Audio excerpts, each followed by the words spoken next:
Hello friends, my name is Katie from Eternal Flame, and today I thought I'd share with you a flip through and chat of my Hobonichi Weeks for 2024.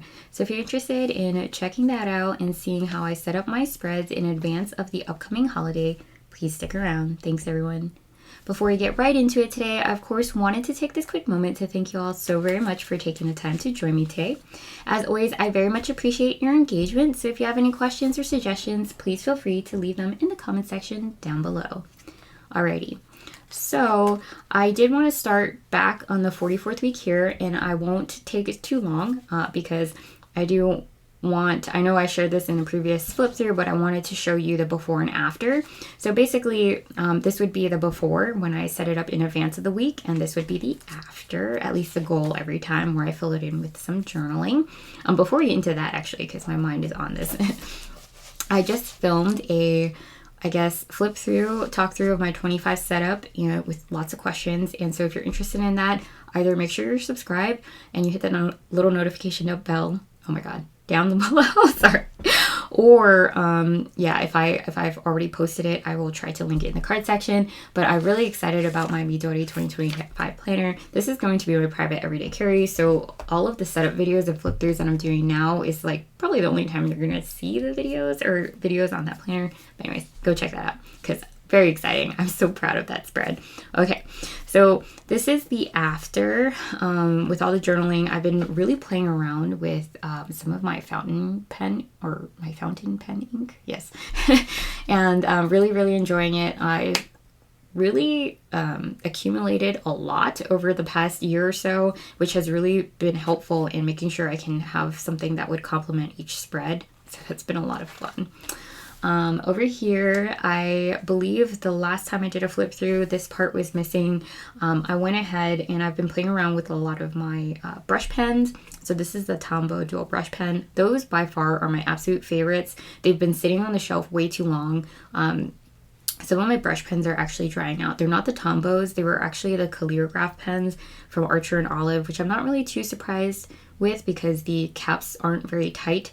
But yeah, it was just kind of depressing, right? Because you spend all this money and you don't get as much enjoyment out of it as you would hope. So anyways, I was trying to use it and just put down a blob of color on the page and had nothing to write. But I ended up working really hard those 2 days, as in going into the office for very long days, which is very hard on my body these days. So I was kind of just giving myself an attaboy on the planner. Okay, so over here is the after. In the previous flip through, this looked a lot more like the spread here, where it just had stickers and just empty spaces. And you can see here, I've kind of broken this section, or the right side of the page, into multiple sections. So I have a little journaling section here, one here, and then two here, and then I would call this like a task list. So I just used one of my very favorite Midori paintable stamps. Oh my goodness, dropped all the things. To stamp this Places to Clean Happy Planner sticker. And I kind of missed the mark, but made it work, whatever.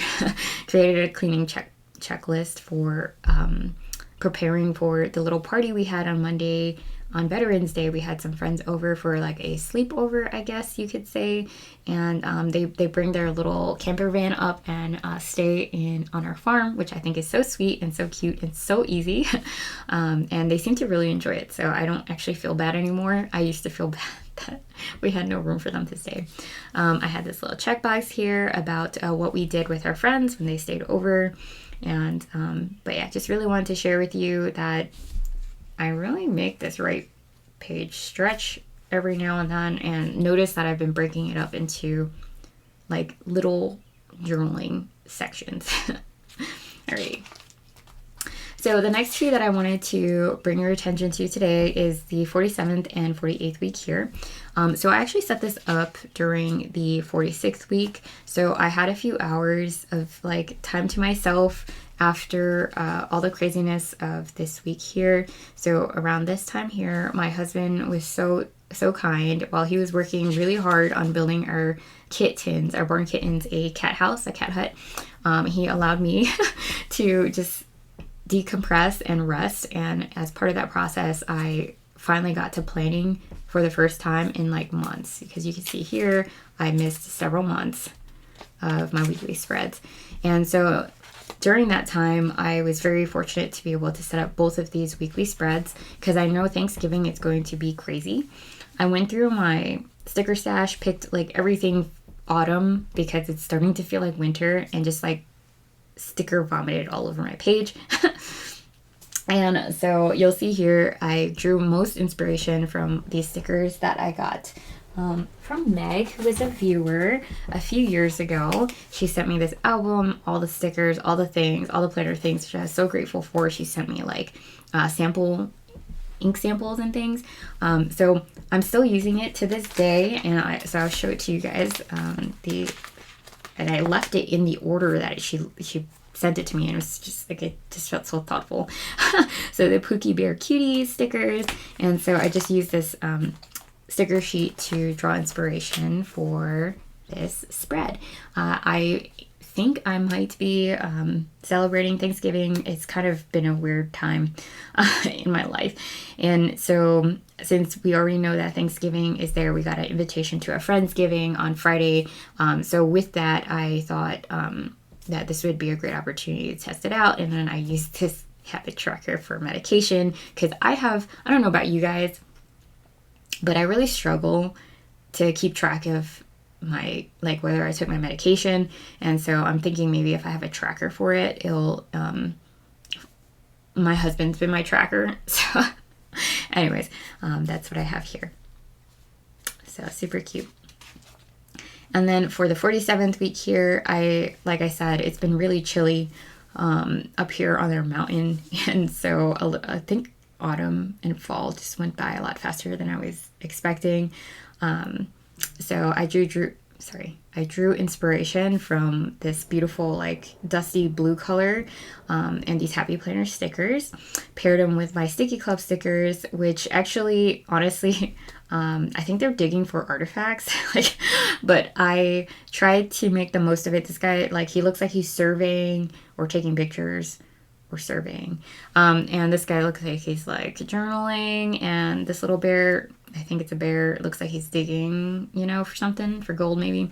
And so I thought it was kind of relevant because this weekend I am hopeful to spend the time with my husband to work on our donkey fence that I have told you guys so much about, but so little at the same time. We've been working on it since we got the donkeys, like almost a year ago. And after all this time, all we have to show for is some wood and like partially dug holes in the ground. So really we just need to focus and finish those 20 holes that we need dug, and just get the fencing done, because the donkeys are relying on us in order to be able to access their heated water, which realistically we could use the electric fence to get them to, but it would be really nice to have a permanent enclosure that I can pet them through the fence safely, and that the little barn kittens won't get zapped when they cross the barrier. But anyway, so that's what where I drew inspiration from for this spread. Really, like I said, I'm really loving these dusty blue vibes. I will say I used this sticker hoping that it would inspire me to make some Nestle Toll House cookies, as in like from scratch, but the Nestle Toll House recipe, and it didn't. So I actually wondering if I can peel this up. It doesn't see. It is inspiring me, but maybe I'll try to do it today while my husband's gone. I will say too, I don't know if you guys know this. I didn't know this. I mean, I do now. But chickens stop laying in the winter. And so our chickens basically have tapered off, I would say. Like, we still get, I found a like rogue egg in the coop the other day. It was pretty big. It looked like a double yolker, and I was really excited. But yeah, so we're kind of running out of eggs. I don't even know if I have enough eggs to bake cookies, but I will try today. Anyways, friends, thanks so much for joining me today. I hope you enjoyed this very quick flip through and chat of my Hobonichi Weeks in 2024. I'm actually really excited because I'm wondering how, I don't know if you guys have done this before with your planners, but I've been realizing that the way I plan in my Hobonichi Weeks has really, really evolved over time, even just in the matter of this 1 year. And I would imagine that if I took out, or if I could find my Hobonichi Weeks, my like very first Hobonichi Weeks, and compared it to today, it would be so different. And so having said that, I'm really, really curious about how 2025 is going to look. And it just so happens that these kind of, the cover and this spread really goes well together. It should tell me something. But yeah, so I don't know. I'm wondering, I've been watching a lot of videos lately with other planner folks and other planner channels about how they are maybe more, have a little bit more of a minimalist, simple setup. And I'm wondering, like, when is that going to be my time? Like, when am I going to change to not sticker vomit all over my page? I don't know. I really don't know. But anyways, friends, thanks so much, and I hope to see you in the next video. Bye, everyone.